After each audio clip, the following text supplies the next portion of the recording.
그리스도께서 죽은 자 가운데서 다시 살아나셨다 전파되었거늘 너희 중에서 어떤 사람들은 어찌하여 죽은 자 가운데서 부활이 없다 하느냐. 만일 죽은 자의 부활이 없으면 그리스도도 다시 살아나지 못하셨으리라. 그리스도께서 만일 다시 살아나지 못하셨으면 우리가 전파하는 것도 헛것이요 또 너희 믿음도 헛것이며 또 우리가 하나님의 거짓 증인으로 발견되리니 우리가 하나님이 그리스도를 다시 살리셨다고 증언하였습니다. 만일 죽은 자가 다시 살아나는 일이 없으면 하나님이 그리스도를 다시 살리지 아니하셨으리라. 만일 죽은 자가 다시 살아나는 일이 없으면 그리스도도 다시 살아나신 일이 없었을 터이요 그리스도께서 다시 살아나신 일이 없으면 너희 믿음도 헛되고 너희가 여전히 죄 가운데 있을 것이요 또한 그리스도 안에서 잠자는 자도 망하였으리니 만일 그리스도 안에서 우리가 바라는 것이 다만 이 세상의 삶뿐이면 모든 사람 가운데 우리가 더욱 불쌍한 자이리라. 그러나 이제 그리스도께서 죽은 자 가운데서 다시 살아나사 잠자는 자들의 첫 열매가 되셨도다. 사망이 한 사람 말미암았으니 죽은 자의 부활도 한 사람으로 말미암는도다. 아담 안에서 모든 사람이 죽음같이 그리스도 안에서 모든 사람이 삶을 얻으리라. 그러나 각각 자기 차례대로 되리니 먼저는 첫 열매인 그리스도요 다음에는 그가 강림하실 때에 그리스도에게 속한 자요 그 후에는 마지막이니 그가 모든 통치와 모든 권세와 능력을 멸하시고 나라를 아버지 하나님께 바칠 때라. 그가 모든 원수를 그 발 아래 둘 때까지 반드시 왕노릇 하시리니 맨 나중에 멸망받을 원수는 사망이니라. 만물을 그의 발 아래 두셨다 하셨으니 만물을 아래에 둔다 말씀하실 때에 만물을 그의 아래에 두신 이가 그 중에 들지 아니한 것이 분명하도다. 만물을 그에게 복종하게 하실 때에는 아들 자신도 그때에 만물을 자기에게 복종하게 하신 이에게 복종하게 되리니 이는 하나님이 만유의 주로서 만유 안에 계시려 하심이라. 하나님의 말씀입니다. 하나님께 감사합니다. 예수님께서 다시 살아나셨습니다. 이 일은 절대적인 진리고 기독교 신앙의 요체 중에 요체입니다. 기독교 모든 신앙 가운데서 부활을 제거한다면 그것만 빼고 믿자 한다면 기독교 신앙은 없는 것입니다. 왜냐하면 우리가 예수 그리스도를 믿음으로 바라고 소망하고 위로로 삼고 살아가는 모든 것이 그리스도의 부활에 달려있기 때문에 그렇습니다. 부활은 사실 우리가 성탄의 오심에 대한 성취입니다. 예수님께서 이 땅에 사람으로 오신 일은 죽으시고 부활하시기 위하여 오신 것입니다.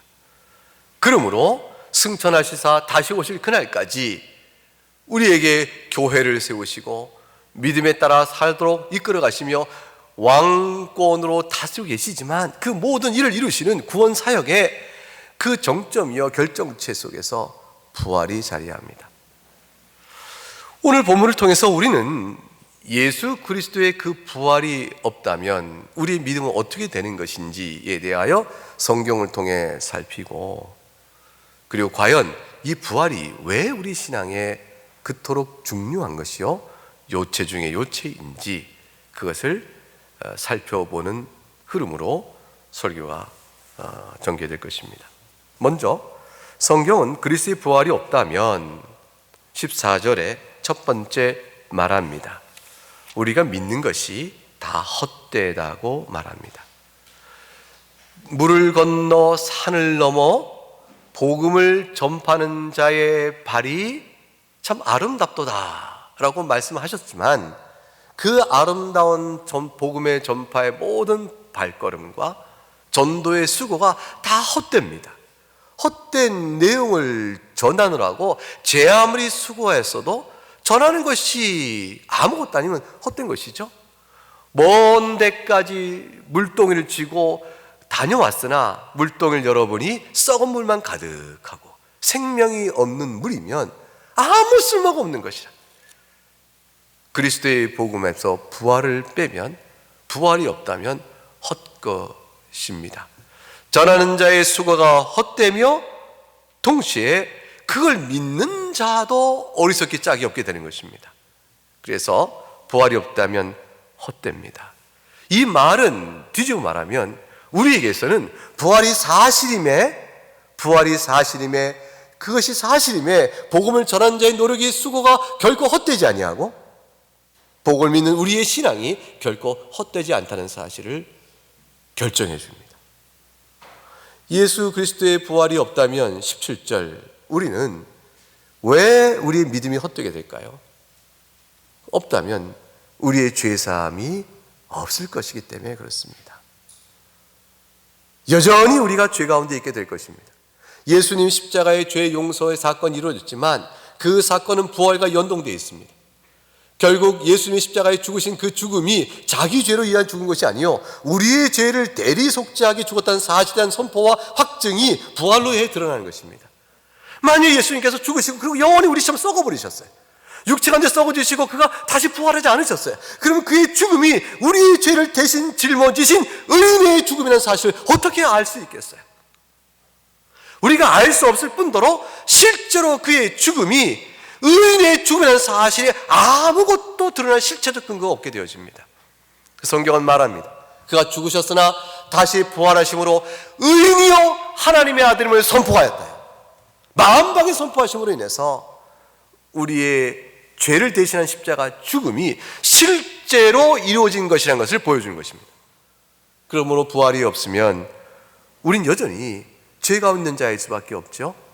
이 말은 반대로 뒤집으면 어떻게 되어집니까? 예수님께서 과연 부활하셨음에 십자가의 죽으심은 우리의 죄 사함이 과연 그렇다는 사실을 우리에게 보여주는 것이요, 증거하는 것이요, 따라서 예수 십자가의 죽음을 대리속죄로 믿고 그리스도 앞에 엎드리는 자마다 죄 사함의 은혜가 실제로 있다는 사실을 말해주는 것이니라. 예수 그리스도의 부활이 없다면 우리에게 어떻게 될까요? 18절에 말합니다. 잠자는 자, 그리스도 안에서 잠자는 자도 망하였을 것이라. 그리스도를 믿고 죽은 자를 가리켜서 그리스도 안에 잠자는 자라고 표현합니다. 왜냐하면 살아날 자니까, 부활할 자니까, 영원한 죽음의 지배 아래 있는 자가 아니니까. 그래서 그리스도 안에서 잠시 동안 우리와 헤어져 있고 잠시 동안 육체는 죽은 자로 되어 있지만 그러나 그 영혼은 죽은 자가 아니라 살아있는 자이니 그가 훗날에 다시 부활의 몸을 입고 그가 산 자임이 드러낼 것이라. 그러므로 그는 그리스도의 잠자는 자일 뿐이지 그리스도 안에 죽은 자일 수가 없습니다. 그 그리스도의 잠자는 자가 과연 그 소망 가운데 다시 살 것을 믿는데 그 소망이 다 헛것이 되고 맙니다. 망한 것이죠. 헛된 약속을 믿고 내가 그를 따랐는데, 내가 그리스도를 믿고 따라왔던 모든 것, 다시 말하면 그리스도 앞에서 믿음 때문에 죽어간 모든 죽음이 다 망한 것이 되고 맙니다. 소득 없고 결과가 없고 유익이 없는 것이 되고 만다는 것이죠. 그 인생이 되고 말 것이라. 그러니 만약 그리스도의 부활이 없다면 그리스도를 믿고 살아가는 사람들, 그런 자들이 어떻게 될까요? 19절 같이 읽어봅니다. 시작. 만일 그리스도 안에서 우리가 바라는 것이 다만 이 세상의 삶뿐이면 모든 사람 가운데 우리가 더욱 불쌍한 자이리라. 사랑하는 여러분, 모든 사람 가운데 가장 불쌍한 사람이 되어져요. 가장 비참한 자가 되어져요. 가장 안 됐어요.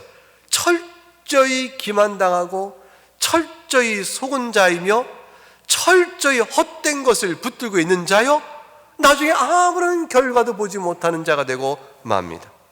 그것이 그리스도 안에서 바라는 것이 다만 이 세상에 살 뿐인 자의 비참함입니다.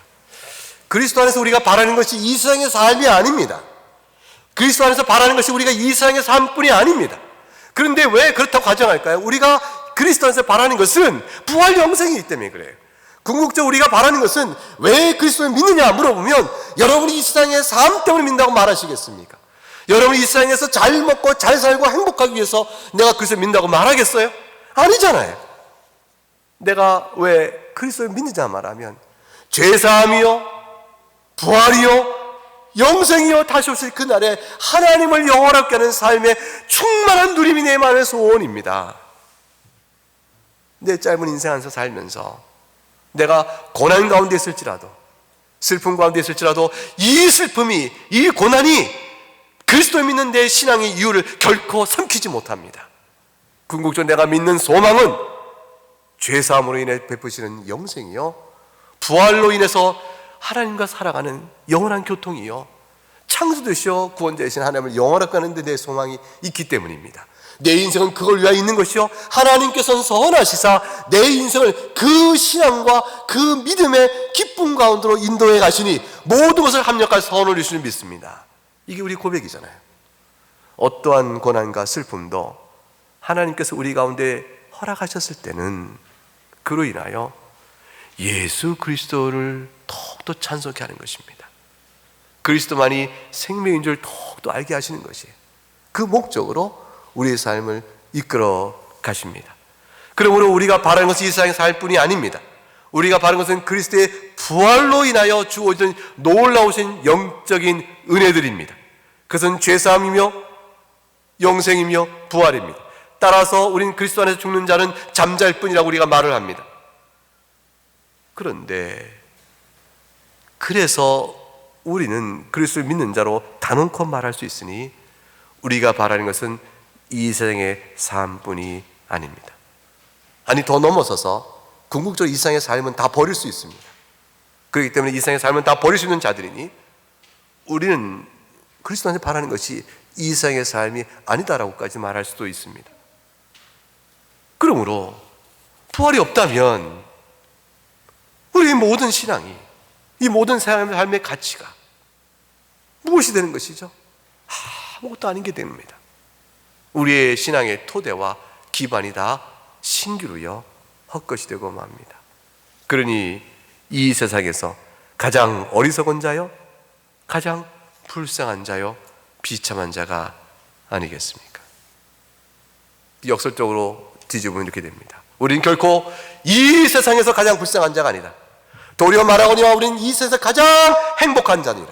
우리는 이 세상에서 가장 은혜를 입은 자요, 가장 복된 자냐. 왜냐하면 우리가 바라는 것이 이 세상에 있는 것이 아니요, 그리스도 안에서 누리는 것은 바로 죄사함과 부활과 영생인데, 그것이 그리스도의 부활로 말미암아 확증되었으니, 그리스도의 부활로 말미암아 약속되었으니, 그리스도의 부활로 말미암아 우리가 바라는 것이 견고하니 우리는 결코 이 세상에서 가장 불쌍한 자가 아니라 도리어 가장 행복자니라. 이것을 사도 바울은 지금 선언하고 있는 것이죠. 우리의 신앙이 그리스도의 부활에 토대하고 있는 중요한 이유를 살펴보죠. 그리스도의 부활이 왜 그토록 우리에게 중요한 것입니까? 그리스도의 부활이 없다면 어떤 상태이기 때문에 왜 그리스도의 부활이 왜 그토록 중요한 것입니까? 그게 20절과 22절 그리스도의 부활이 주는 의미와 중요성에 대한 교훈으로 사도 바울은 설명을 이어갑니다. 20절부터 20절 말씀을 보겠습니다. 부활은 무엇보다도 성도의 부활을 함께 보증하기 때문에 부활이 없다면 우리는 더욱더 불쌍한 자요, 그 일이 이루어졌으면 우리는 부활로 인하여 가장 행복자가 되어집니다. 20절 말씀을 같이 읽어보죠. 시작. 그러나 이제 그리스도께서 죽은 자 가운데서 다시 살아나사 잠자는 자들의 첫 열매가 되셨도다. 그리스도의 부활은 첫 열매입니다. 첫 열매는 사실은 우리에게 너무 감격스러운 말씀이에요. 왜냐하면 첫 열매는 나중에 거두게 될 풍성한 열매를 미리 예고하는 것이기 때문에 그렇죠. 그리스도의 부활은 따라서 그리스도만의 부활이 아닌 것이죠. 그리스도의 부활은 그리스도 안에 속한 교회의 부활이에요. 그리스도 안에 속한 교회, 다시 말하면 그리스도와 연합한 모든 공동체 한 사람 한 사람의 부활을 약속하고 있는 것입니다. 여러분의 부활이 그리스도의 부활 안에 약속되고 있는 것입니다. 그래서 그리스도의 부활이 없다면 우리에게는 가장 비참한 자지만 그리스도의 부활이 실제로 있었기 때문에 우리의 부활은 보증되고 우리는 이 세상에서 가장 행복자가 되어집니다. 어떻게 그리스도의 부활이 개인의 부활만을 끝난 것이 아니라 그리스도의 부활이 우리 모두의 교회의 언약 공동체의 부활이 되는 것일까요? 그것은 21절에 이렇게 설명하고 있습니다. 사망이 한 사람으로 말미암았으니 죽은 자의 부활도 한 사람으로 말미암는 이치 때문이라. 보라, 우리가 왜 사망 권세 아래 종노하게 되었는가? 우리의 선조인 아담의 죄로 인하여 아담과 연합되었던 우리들은, 아담의 허리 안에 속했던 우리들은 아담의 불순종, 하나님의 언약 앞에서의 불순종의 죗값을 그가 치를 뿐더러 우리 모두에게 치우게 되었으니 우리가 다 죽은 자가 된 것이 아니냐. 아담과 그의 후손들이 연합되어 있듯이 보라, 이제 또한 둘째 아담 그리스도와 언약의 백성들이 연합되어 있으니 하나님께서 그리스도 안에서 택정한 백성을 그리스도와 연합시켰으므로 그리스도 안에 있는 모든 성도, 그들 또한 그리스도의 부활로 인하여 그들도 부활을 얻는 것이니라. 성경 어디에 그런 사실을 설명하죠? 그리스도의 부활이 우리의 부활이 될 수 있도록 그리스도와 우리가 연합된 사실 성경 어디에 설명합니까? 성경 곳곳에서 이렇게 설명합니다. 너희가 그리스도 안에서 선택을 받았니라. 너희가 그리스도 안에서 그리스도와 함께. 그 성경 표현 속에 나와 있는 모든 가르침들은 우리가 그리스도와 연합되어 있음을 설명합니다. 한 가지 예를 들어보면 골로새서 2장을 열어보겠습니다. 골로새서 2장 12절 말씀,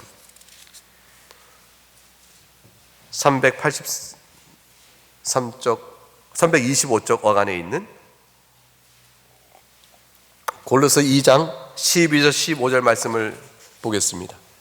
너희가 세례로 그리스도와 함께 장사되고 또 죽은 자들 가운데서 그를 일으키시는 하나님 역사를 믿음으로 말미암아 그 안에서 함께 일으키심을 받았느니라. 또 범죄와 육체에 무할려 죽었던 너희를 하나님이 그와 함께 살리시고 우리의 모든 죄를 사하시고 우리를 거스리고 불리하게 하는 법조문으로 쓴 증서를 지우시고 제하여 버리사 십자가에 못 박으시고 통치자와 권세들을 무력화하여 드러내어 구경거리 삼으시고 십자가로 그들을 이기셨느냐. 여러분 보시기 바랍니다. 12절에 세례로 그리스도와 함께 너희가 죽은 자가 되었다고 말씀합니다.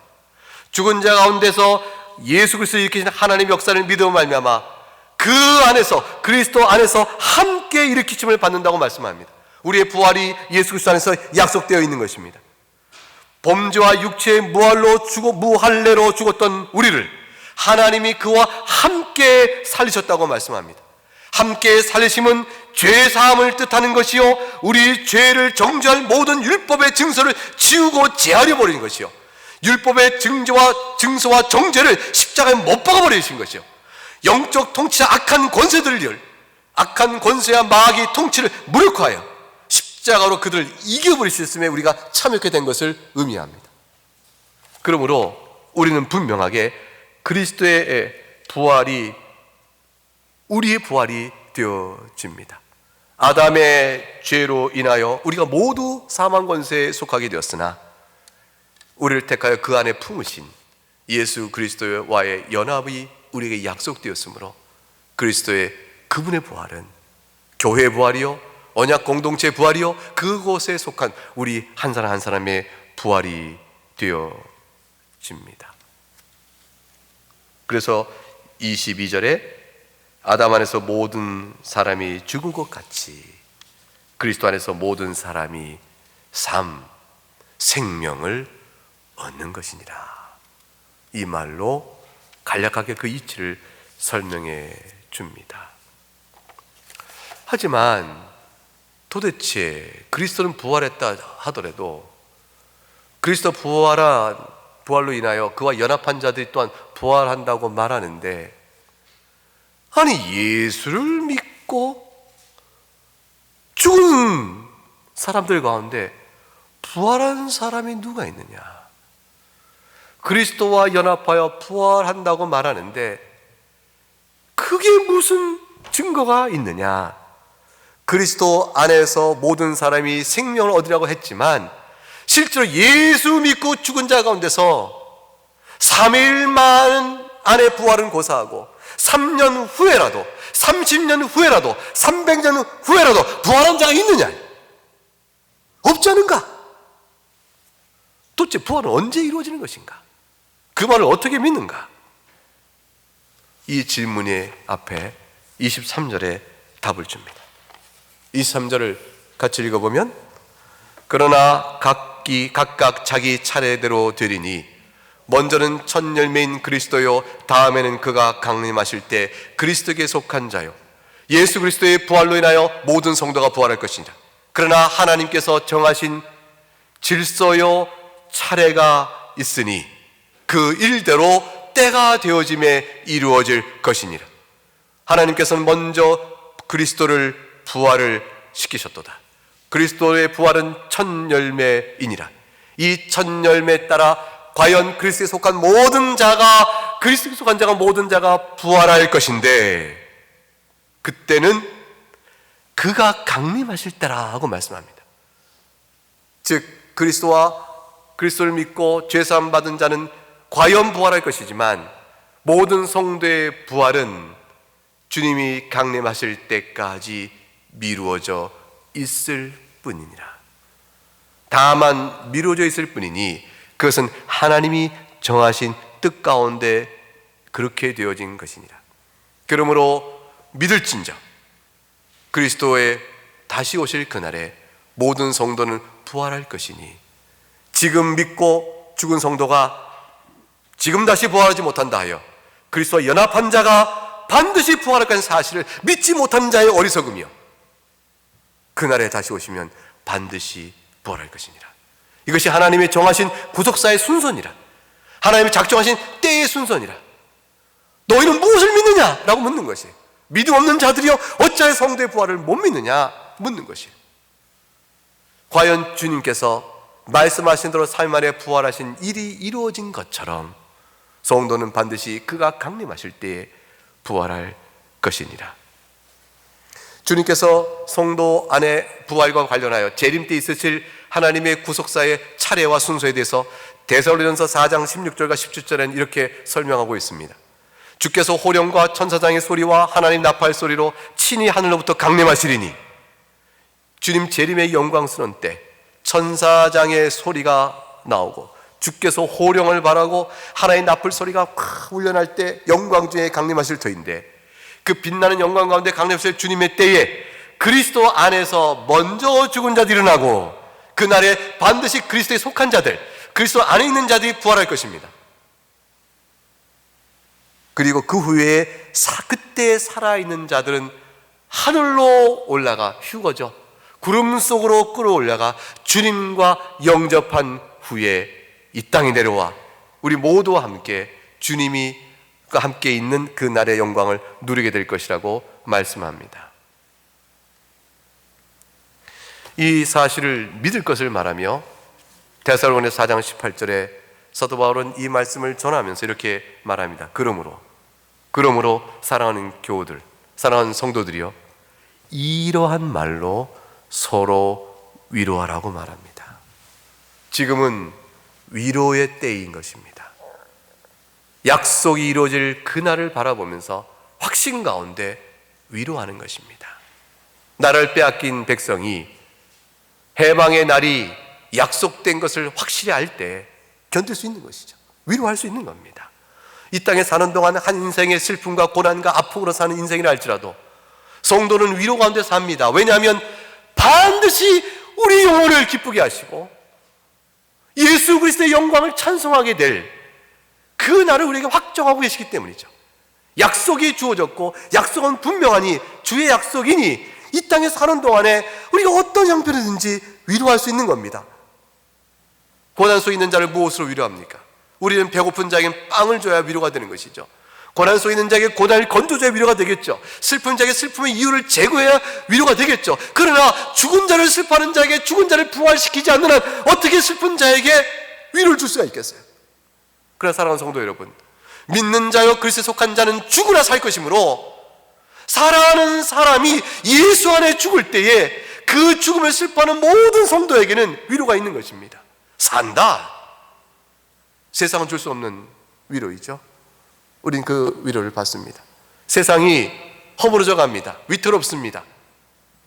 코로나19로 인해서 집안이 막 흔들리고 있을 때 우리는 압니다. 이 세상은 그 어떤 것도 헛될 것이요 결국은 무너질 것이로되 우리의 견고한 세상의 토는 주의 나라에 있으니 그 나라를 보고 산다. 이 모든 것들은 주께서 다시 오실 때 새롭게 하심으로 살 것이라.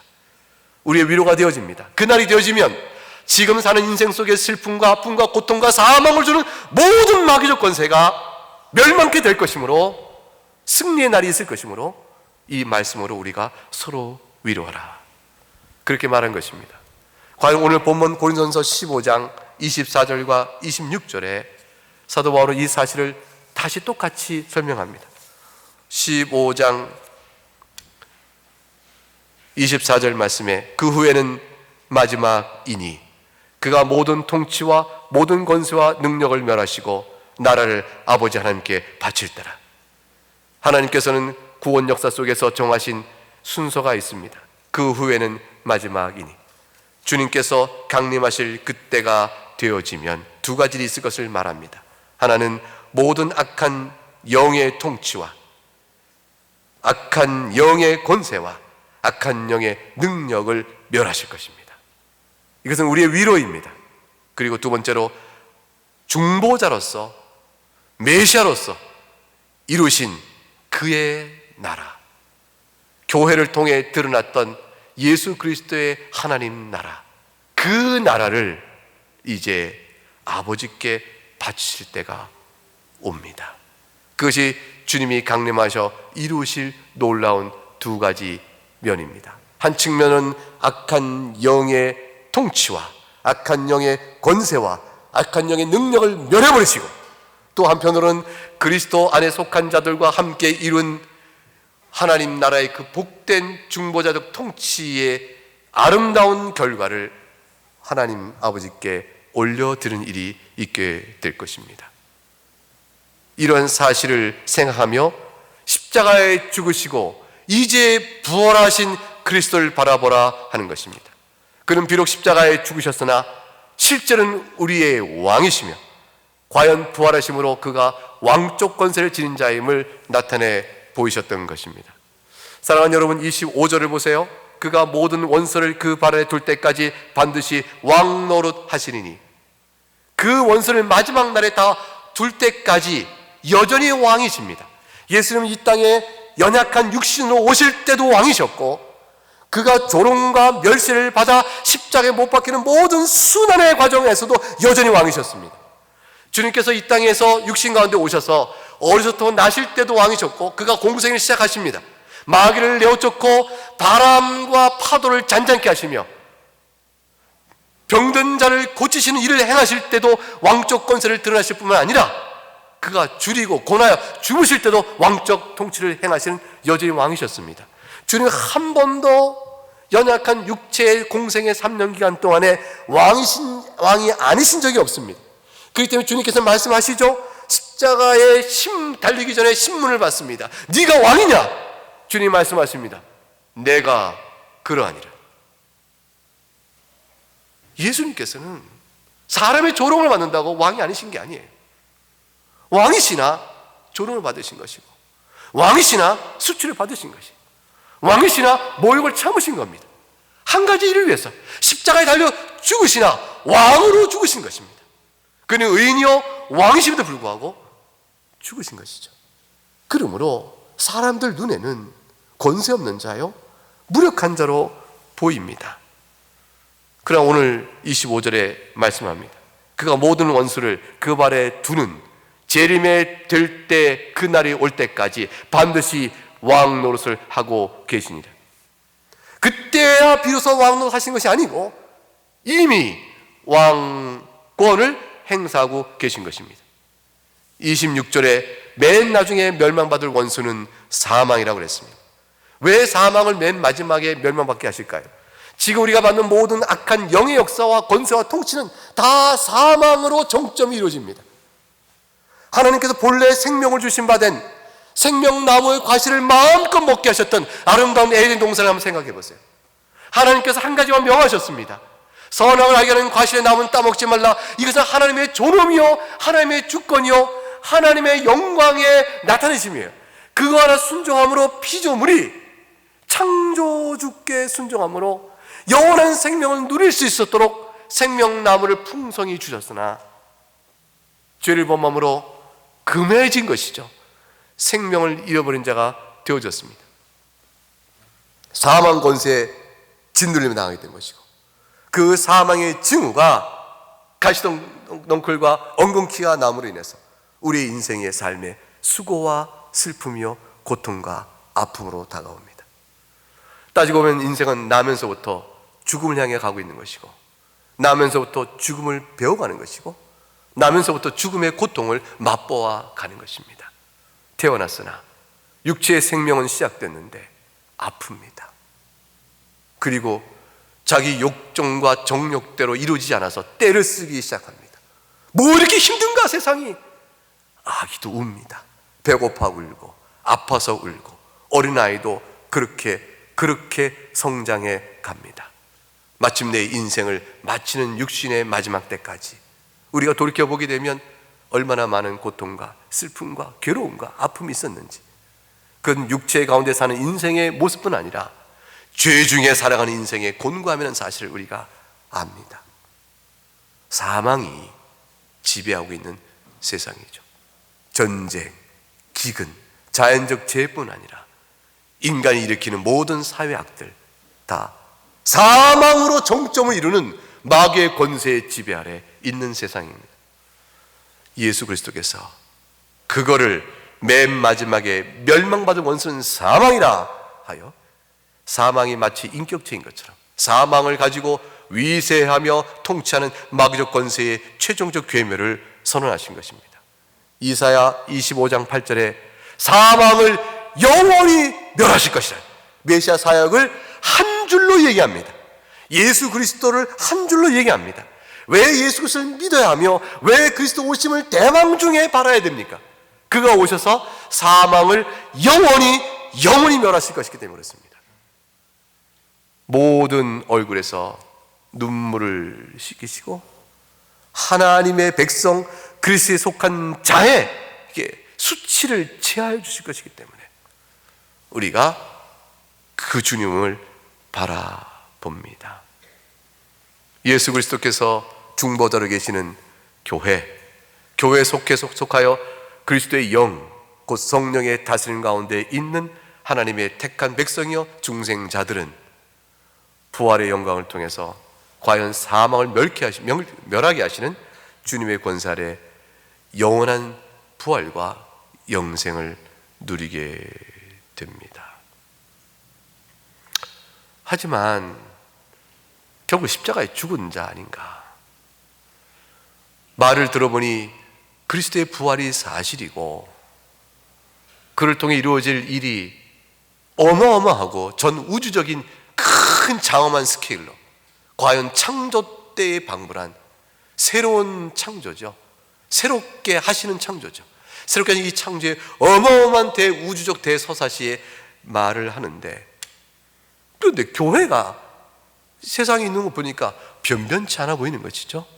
그리스도의 능력과 통치 가운데 있다는 교회가 모인 자들의 모습도 변변치 않고, 교회가 그리스도의 몸이라는데 교회를 통해 드러나는 그리스도의 권세는 세상이 볼 때 얕잡을 만하면 아무것도 아닌 것입니다. 그런 교회의 머리인 그리스도에게서 무슨 힘과 영광을 본다고 부활로 인해서 이루어질 재림 때의 영광을 어떻게 믿을 수 있겠는가? 차라리 그리스도의 부활이 없다는 것이 더 확실하게 믿을 만하지 않겠는가? 계속적인 신앙의 반론과 의문과 의심들 제기할 수 있죠. 사도 바울은 단도리를 치는 것입니다. 지금 교회가 빈약해 보이고 그리스도가 죽으심이 생생하게 그리스도의 십자가의 죽음이라는 멸시와 수모 가운데 죽었다 할지라도 그가 부활하신 것이 분명하며 다시 오실 우주적 대영광의 서사시가 약속되어 있는 것이 분명할진데 그걸 믿지 못한다고? 예수 그리스도가 그렇게 작아 보이는가? 그 또한 하나님 뜻 가운데 잠시 동안 재림 때를 기다리며 이 땅에 오신 지상에서의 사역이 그러한 것일세. 그를 설명해 나갑니다. 27절부터 28절입니다. 27절에 이렇게 말씀하시죠. 만물을 그의 발 아래 두셨다 하셨으니, 만물을 아래에 둔다 말씀하실 때에 만물을 그의 아래 두시니가 그 중에 둘지 아니한 것이 분명하도다. 이 참 놀라운 말씀을 지금 사도 바울이 말씀하는 겁니다. 이 말씀은 시편 8편의 인용입니다. 시편 8편 4절과 6절에 보게 되면 그 유명한 말씀, 사람이 무엇이기에 주께서 그를 생각하시며 인자가 무엇이기에 주께서 그를 돌보시나이까. 그를 하나님보다 조금 못하게 하시고 영화와 존귀로 관을 씌우셨나이다. 주의 손으로 만드신 것을 다스리게 하시고 만물을 그의 발 아래 두셨으니. 여러분, 시편 8편을 찬양으로 부르실 것입니다. 복음송에도 있습니다. 여러분, 이 찬양을 부를 때 사람이 무엇이기에, 인자가 무엇이기에, 그 사람과 인자라는 말을 통해서 여러분 누구를 생각하십니까? 누구를 생각하십니까? 여러분 자신입니까? 아니면 인류입니까? 사람이 무엇이기에, 하나님 제가 무엇이기에, 하나님 제가 무엇이기에 저를 생각하시고 저를 돌보시사 저를 이렇게 존귀와 영광을 씌우셨습니까?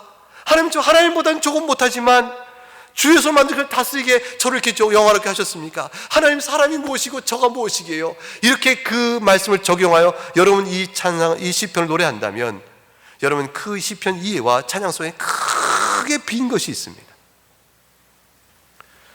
이 시편은 분명히 사람을 향해 말하고 있지만, 그러나 사람이기 전에 이 사람이 가르친 직접적인 대상이 있습니다. 그분으로 말미암아 우리에게도 간접적으로 적용되는 것입니다. 그것은 히브리서 2장에서 이 말씀을 참된 뜻을 이렇게 밝혀주고 있습니다. 히브리서 2장을 가겠습니다. 히브리서 2장 6절과 9절에 가게 되면, 구원의 창시자이신 예수 그리스도, 그분에 대하여 증거하기를 6절에 이렇게 말합니다. 그러나 누구인가가 어디에서 증언하여 이르되 사람이 무엇이기에 주께서 그를 생각하시며 인자가 무엇이기에 주께서 그를 돌보시나이까. 시편 8편입니다. 근데 여기서 말하는 사람과 인자가 누군가 했더니 7절에 그를 잠시 동안 천사보다 못하게 하시며 천사보다 못하게 하시며 라고 말합니다. 영광과 존귀로 관을 씌우시며 만물을 그 발에 복종하게 하셨느니라. 시편 8편을 인용한 다음에 이 그가 누군가를 설명하는 대목에서 이렇게 얘기합니다. 만물로 그에게 복종하게 하셨은즉 복종하지 않은 것이 하나도 없어야 하겠으나 지금 우리가 만물이 아직 그에게 복종하고 있는 것을 보지 못하고 오직 우리가 천사들보다 잠시 동안 못하게 하심을 입은 자 누굽니까? 곧 죽음의 고난 받으심으로 말미암아 영광과 존귀로 관을 쓰신 예수를 보니. 시편 8편에서 만물을 그 발에 복종케 하셨으나 잠시 동안 천사보다 못하게 하심으로 만물이 아직 그 발 아래 복종하는 것을 보지 못하고 죽음의 고난 가운데 계신 바로 그분, 영광과 존귀로 관을 씌우셨으나 잠시 동안 아직 만물이 그에게 복종하지 않고 있는 그 상태에 있는 바로 그분 누구시죠? 예수님입니다. 그 예수를 보니 이를 행하시면 하나님의 은혜로 말미암아 모든 사람을 위하여 죽음을 맛보려 하심이라. 예수의 죽음은 만물의 권세를 가진 자이심에도 불구하고 잠시 동안 마치 천사보다 못한 자이죠. 만물이 아직 그 아래 복종하는 것을 보지 못한 형편으로 되어지고 있다. 그러나 만물이 잠시 동안 그 아래 복종하지 않는다고 하여, 그걸 본다고 하여 만물이 그 발 아래 있지 않은 것이 아니니라. 왜냐하면 하나님께서 그에게 만물의 권세를 베푸셨기 때문에, 주셨기 때문이라. 시편 8편은 그리하여 예수 그리스도 연합된 우리가 그리스도께서 만물을 복종케 하는 그 일이 이루어질 때에 우리 또한 그리스도 연합된 자로 만물을 다스리는 왕권을 누리게 되어집니다. 그래서 시편 8편에서 사람이 무엇이며 인자가 무엇이기에 만물이 그 발 아래 복종하게 되어집니까? 예수 그리스도의 영광을 나타내 보이는 것인데, 그리스도와 연합된 우리들이 그의 구속의 완성의 시점에 우리 또한 만물을 영광과 존귀로 다스리는 왕족 권세의 참여자가 되어지니, 시편 8편은 먼저는 그리스도요, 그 다음에는 그리스도와 연합하는 우리들에게도 이 은혜가 적용되는 예언적 사실을 노래하고 있는 것입니다. 사도 바울은 시편 8편의 이 의미를 정확하게 아는 자요, 오늘 시편 고린도전서 15장에서 바로 그 사실을 들어 예수 그리스도께서 잠시 동안 만물을 복종시키지 못하게 하고 있는 것처럼 보이지만, 그러나 고난을 그래서 받으셨지만 그의 영광과 존귀로 관을 씌우시고 지금 부활 승천하사 하늘에서 왕권으로 다스리고 계시며 훗날에 강림하실 땐 이것을 만천하에 드러내실 것이니라. 이로 인하여 그리스도에 연합한 우리들도 또한 이 왕권에 참여하게 된 사실을 말하고 있는 것입니다. 이 놀라운 은혜의 말씀 가운데서 예수 그리스도 십자가에 죽었고 부활이 없다는 자들에게 있어서 설령 부활이 있다 할지라도 십자가에 죽은 자가 무슨 일을 더 하겠는가, 이렇게 빈정되는 모든 이들의 입을 다물게 해버립니다. 그리고 모든 믿는 자에게 신앙을 격려합니다. 보라, 그리스도 부활하셨고 승천하시지 않은가. 이제 그가 영적 권세요 만물을 다스림의 권세와 영광과 존귀로 관을 씌우신 자로 계시며 다시 오실 그날에 이 권세를 드러낼 것인즉 그 권세에 시편 8편에 말한 인자와 사람으로 너희들도 참여하게 될 것이라. 그러므로 그리스도의 부활을 굳세게 믿고 흔들리지 마라 고 말씀하는 겁니다. 28절에 다시 또 이어 말합니다. 만물을 그에게 복종하게 하실 때는, 하나님께서 예수 그리스도에게 만물을 그에게 복종케 하십니다. 그리스도의 구속사역의 승리가 있죠. 요한복음 17장 2절에 아버지께서 아들에게 주신 모든 사람에게 영생을 주시게 하려고 만민을 다스리는 권세를 아들에게 주셨습니다. 예수님은 만물의 권세를 가진 자입니다.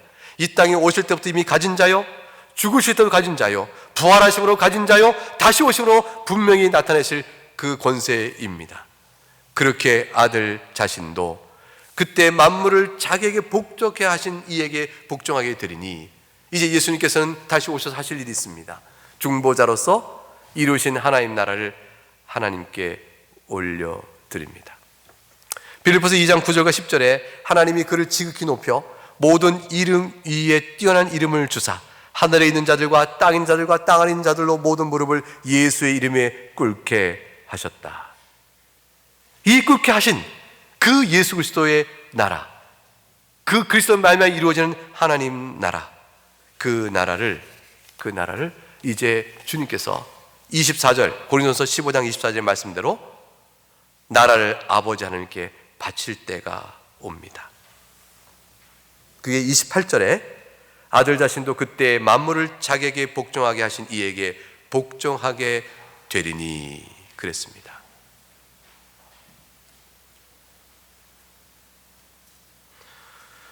이로써 하나님이 만유의 주로서 만유의 안에 계시게 하심이라. 마지막 종말의 마침표를 찍는 거죠. 하나님의 권세와 영광이 완전히 세상 가운데 보편적 통치로 드러나는 것을 말씀합니다. 지금도 자연적인 보편적 대상을 향하여 하나님은 여전히 하나님이십니다. 왕이십니다. 그러나 마귀를 괴멸하고 난 뒤에는 하나님의 교훈의 뜻에 감히 거스리고 저항하는 악한 세력들이 괴멸하고 난 다음에 주께서 이루실 새하늘과 새 땅에서는 모든 보편 대상이 다 주님을 높이고 그것에 있는 모든 만유의 주님으로 주님은 찬송을 받게 되니 성부와 성자와 성령 하나님께서 영광과 찬미를 받는 만물을 새롭게 하실 그날이 오는 것입니다. 이 모든 일이 반드시 있을 거라고 말합니다.